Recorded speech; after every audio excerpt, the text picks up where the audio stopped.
Hey, today we're going to discuss the maintenance on the delivery system only. We're briefly going to go over the cuspidor, but we're going to do a maintenance on the cuspidor as well. So we're going to concentrate on the delivery system. Before I start, it's imperative that you guys have enough tools, some basic tools to do this, which I know you all have. But for this particular job, Allen wrenches, wire cutters, always your eternal pair of hemostats that should be with you at all times. There's also a good reason for this, because this leads to sales. Whenever you're doing a maintenance on something, there's always something on a delivery system that needs replacing. There's always some kind of little peccadillo, some kind of problem they have. Again, this calls for active listening skills and knowledgeable asking of questions to the staff and the doctor. Again, as I've stated on my other maintenance videos, they will embrace you. They will embrace you and make you feel like part of their staff, and that is our ultimate aim, to make ourselves indispensable to the doctor and the staff. So keep your eyes open when you're doing a delivery system maintenance. They always need a handpiece tubing or a syringe tubing, a vacuum tubing, a vacuum handpiece, any number of things. There's always an air leak, always some kind of little water leak.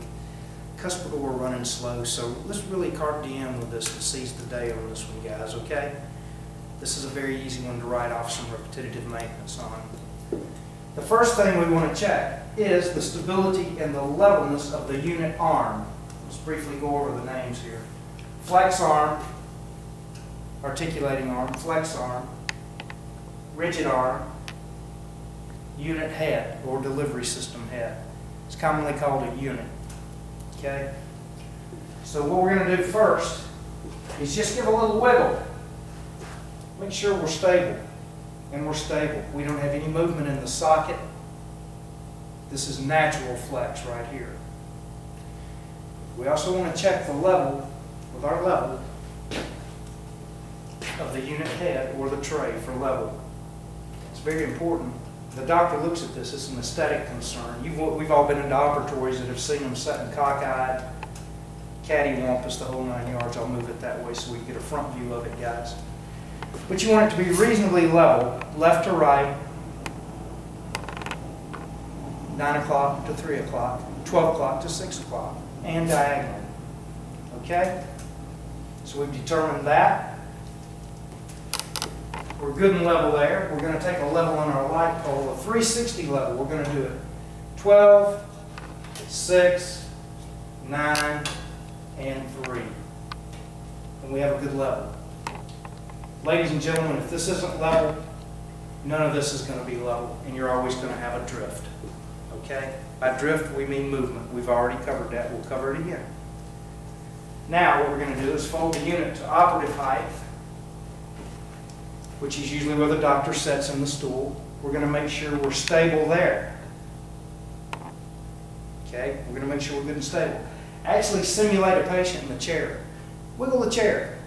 Just like you're a pretty healthy patient in there wiggling around.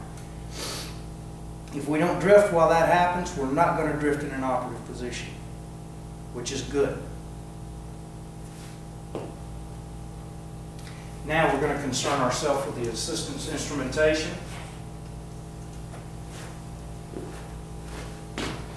Guys, there's a reason I have the trash can in the chair here. Please don't make a mess in the doctor's office. Use trash cans, use your paper towels. We're going to raise the unit, so we're actually bringing the work to us instead of us going to the work. I have stressed that before. And we'll take the headrest off the chair, which isn't part of the maintenance. But just so everybody can get a good viewpoint on what we're doing. And I'll put the chair back slightly, just so that gives us a little bit more visibility, okay? First, we're going to check our syringe, our assistant syringe. Not every unit's going to have an assistant syringe, but most of them are, guys. We have covered syringe rebuilding and maintenance on another video. So what we're going to do, hit the syringe, make sure we don't have any water dripping after we hit the syringe. Hit our watch crystals, make sure we've got a good airflow, and make sure we've got a good mist, and we do. Check our tubing. Look, we've got a split tubing right here. It's not leaking yet, but definitely put this down on your little clipboard or your little notebook to talk to the doctor at the end of your service call, at the end of your maintenance, about replacing the tubing. Also, if the tubings look grungy or discolored or crushed, okay? Patients spit over here during the procedure, so things are going to naturally get nasty. We're going to check our high volume suction. We'll look at the tubing. If the tubing's smashed flat or occluded, or has a lot of dirt on it that lacquer thinner or rubbing alcohol won't take off, always suggest a tubing replacement to the doctor. We all stock tubings in our truck. We stock vacuum tubings. Excellent sales opportunity. Now we're going to check to see that we have sufficient suction in the HVE. And we do. And we do.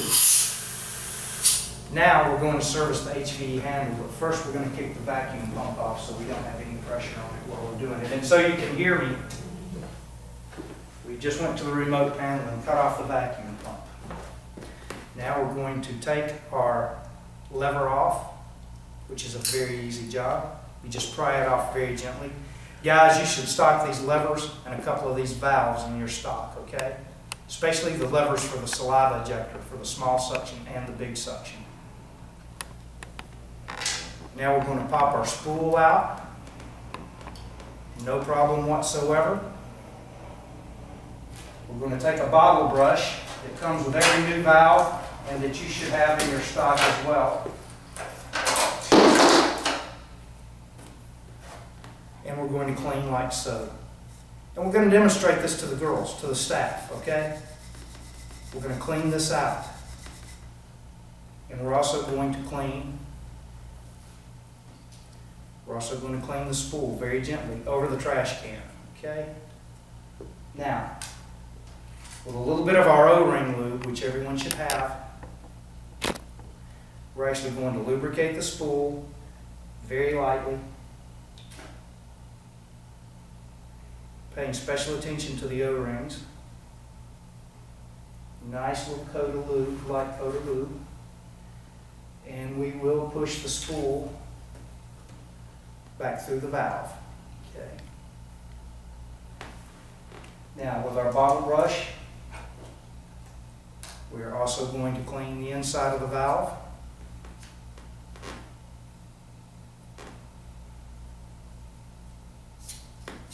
In and out, a good cleaning. The girls should be doing this. The maintenance instructions come with every valve. When you replace with one of these valves, please leave the brushes that come with the valve and the maintenance instructions for your benefit as well as the staff benefit. Now, we're going to pop our lever back on them very carefully because they're plastic, they're brittle, and they will pop. That's why I recommend carrying a couple of more of them with you guys, okay? And sometimes after you're greasy from lubing the O-rings and the spool, you have a hard time putting this back on, which I'm having a hard time today. Bear with me.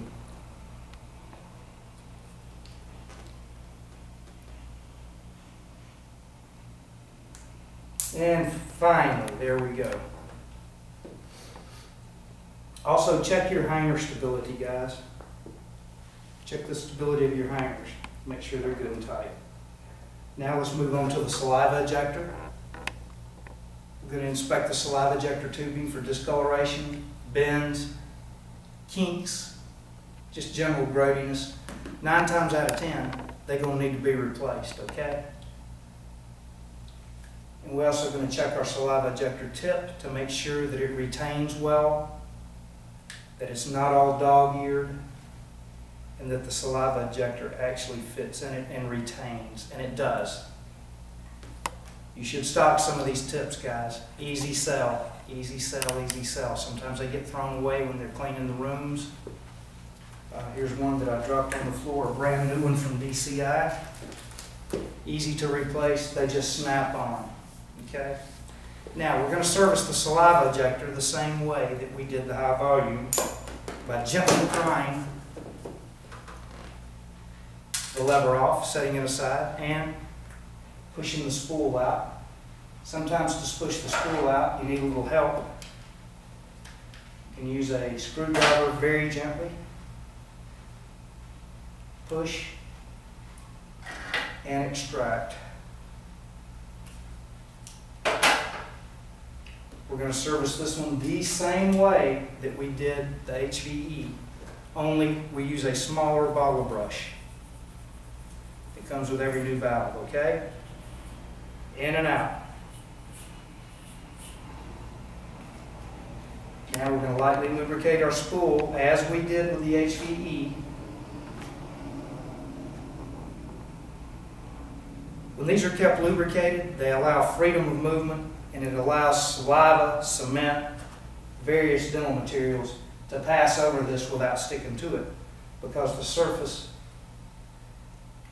is slick and allows the materials to press on down the line.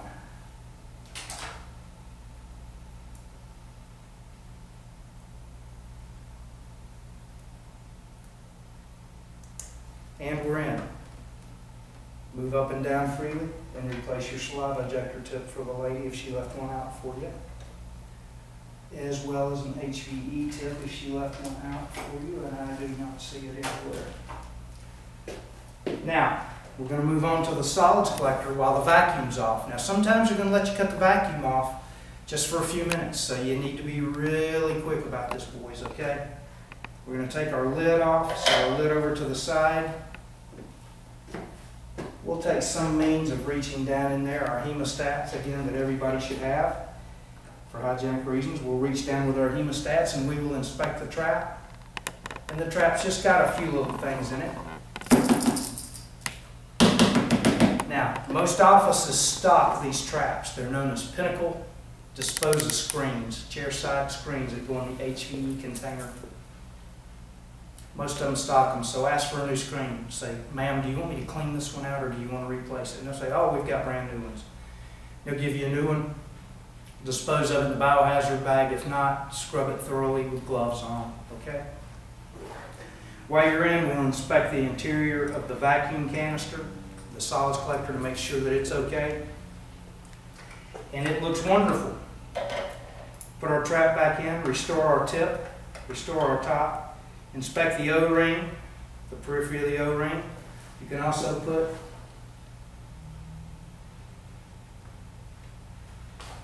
anytime you use this O-ring lube, guys, it greatly extends the life of an O-ring. It keeps it pliable, keeps it non-porous. It's just a good thing all the way around. So try not to be too Scottish with it, guys, okay? Now, we've restored our seal back on our vacuum. We're going to cut the vacuum back on to the office. And we're going to check for functionality.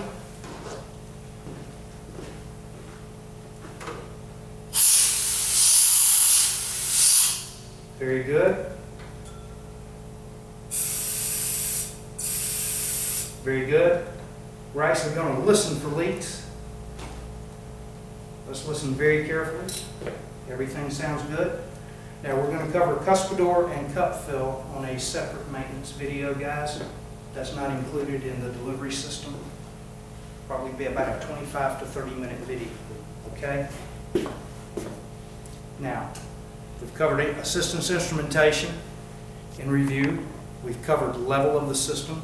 We've made sure the tray's level. We're looking and we're listening the whole time we're doing this. We're using the senses that God gave us. We're listening for suction leaks and we're listening for air leaks. And we're visibly looking for water leaks, dripping hand pieces, any indication, any calcification stains, any indication that there has been a leak. And with that being said, I see no leaks. So we can remove the doctor's tray. Do this very carefully. This should be one of the first things you do when you come in the office. We'll set our tray aside.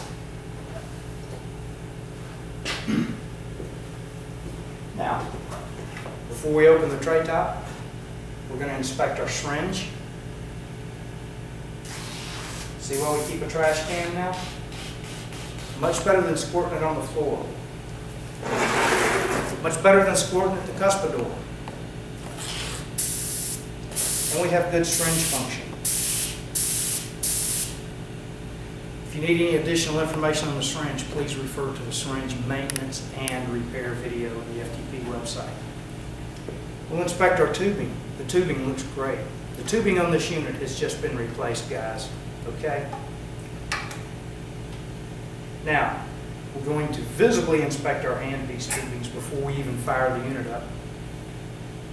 For kinks, tears, stains, guys, a good handpiece tubing sale is when a tubing gets stiff. They'll discolor about a hand length all the way back from the connector. They'll discolor, and they will actually get stiff. They'll stick straight out. And it puts a lot of wear on the doctor's wrist going from mandibular to maxillary. They'll either be stiff straight out, or they'll either be stiff in a memory position where he has went from maxillary to mandibular so much. Good chance to change it out. Doctor, listen, these tubings are getting stiff. Stiffness is a predecessor to a tubing leak, which it is. You've all seen a tubing get stiff up in the connector and leak water and ooze water out. Put that down on your list to speak to the doctor about replacing, okay? We'll check our electric handpiece tubing, if applicable, for tears, sheath rips, anything that looks really weird, and we look pretty good. And we'll check our primary high-speed line, okay? And it looks good. I see no kinks, no discolorations on it. Now we're going to raise the lid to the unit. We're going to look around inside for worn tubings, oil-fouled tubings, mal-connected tubings, etc. Now guys, if the unit head looks like it's got oil and dirt in it, go the extra mile. Take a lot of pride in your work. You're there anyway. Take a cotton 2x2 or a Kleenex or a paper towel, and using your hemostats, just go in and clean the unit out for the doctor. You're a professional. Get all the old oil growtiness out of it. Clean this unit just like it would be where you want to be treated, or your family or your kids be treated, okay? If you keep that in mind and keep that doctor's operatory that clean, you'll never have any problems with him, and he'll love you. So let's just do a brief cleaning of the unit. Looks good. Now let's run the high speed into our water, into our waste basket, okay? And we have good atomization in water spray. We're going to check our drive air. We're at 34 psi, we're at the right amount of psi, and we have water spray. Now, let's see if the water stops when we let off the foot control. And it does, instantaneously. Very good. Very good. No drips. No drips.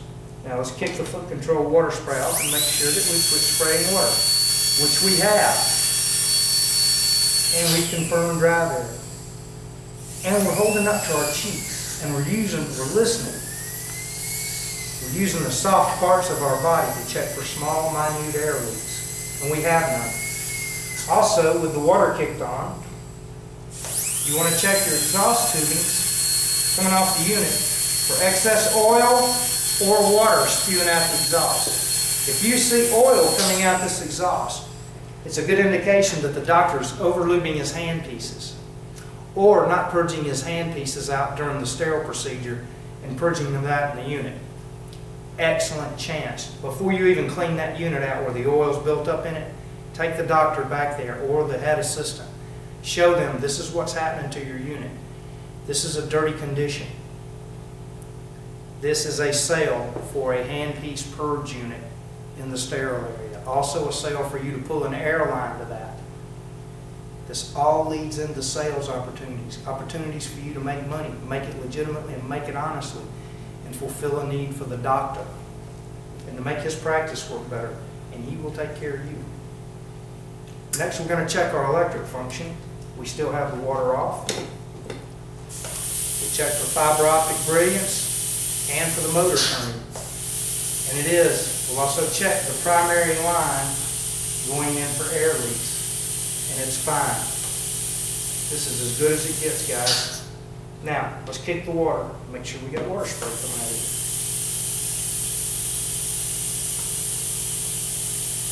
And there it is. And I missed the trash can. Make sure we got a good water stop, and we do. Very good. We'll kick off, and no water. Wonderful. Now we're going to check to make sure that the hand pieces don't run simultaneously and that the hangers are active.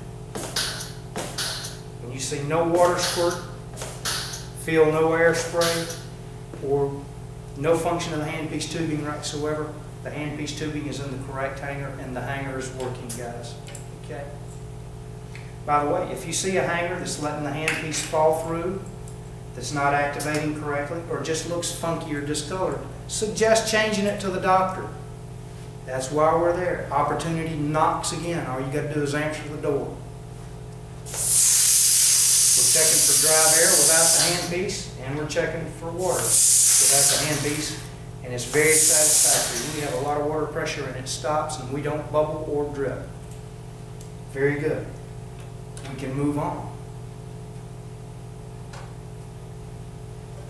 Now, we'll check our master switch before we move on down to the junction box. Okay, we started out at the bottom and we're working down, and we're working our way down. So you should hear the air deplete like we're doing when the master switch is turned off. You see the water deplete. It takes a few minutes to get all the water pressure out of the bottled water system. Okay?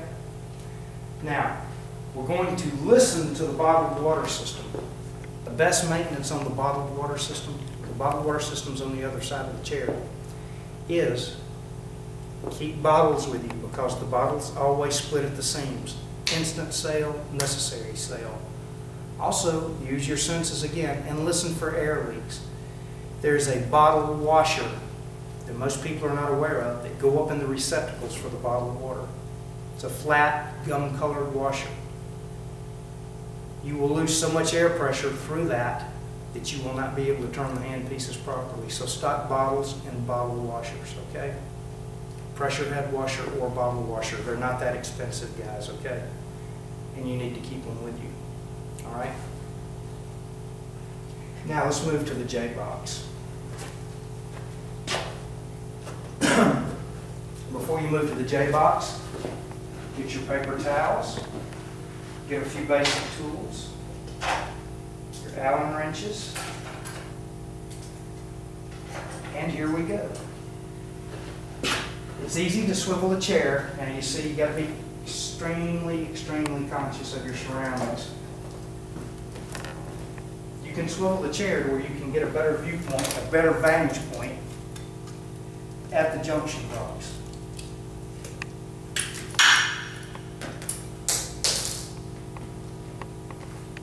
Now, we're going to sit down next to the junction box as long as everybody can see. Give me just a second. I'll get my big self out of the way. We'll move the lid off of the junction box. And we're going to do a few basic maintenance spot checks, okay? First, we're going to look and visibly see if there's any stains, any water leaks, and we're going to listen for air leaks. I see no water leaks, nor I see no air leaks, which is a good thing, okay? Now, we are going to check our filters, which is about the only other indication maintenance called for in this J-box. We can take a pair of pliers, or we can take a wrench with the valve off, turning the main valve off, guys, okay?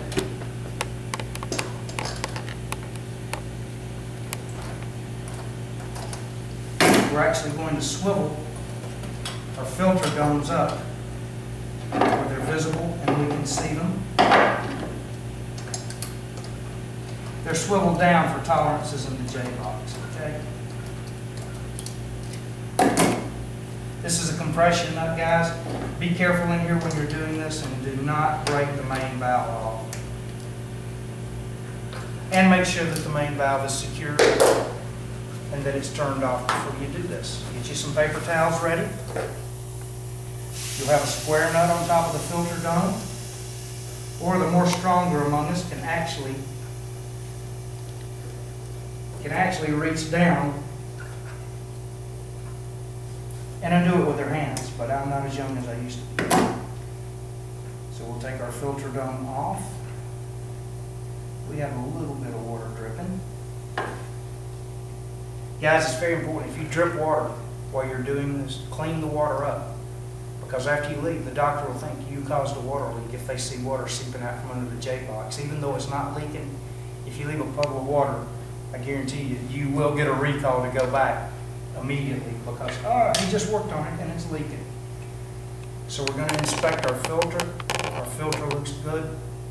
We usually replace these filters with the white plastic DCI filters. You can get them in a 6-pack. They're very inexpensive.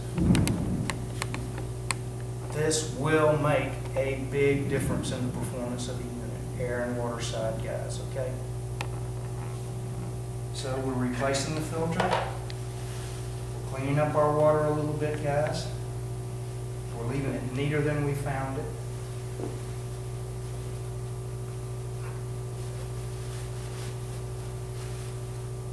We're replacing our centered filter, filter retainer. Now, let's look at our O-ring on our filter dome, okay? Feel it to see if it has any nicks, and also feel it to make sure that it's relatively level and not warped, okay? This has constant water pressure to it 24/7.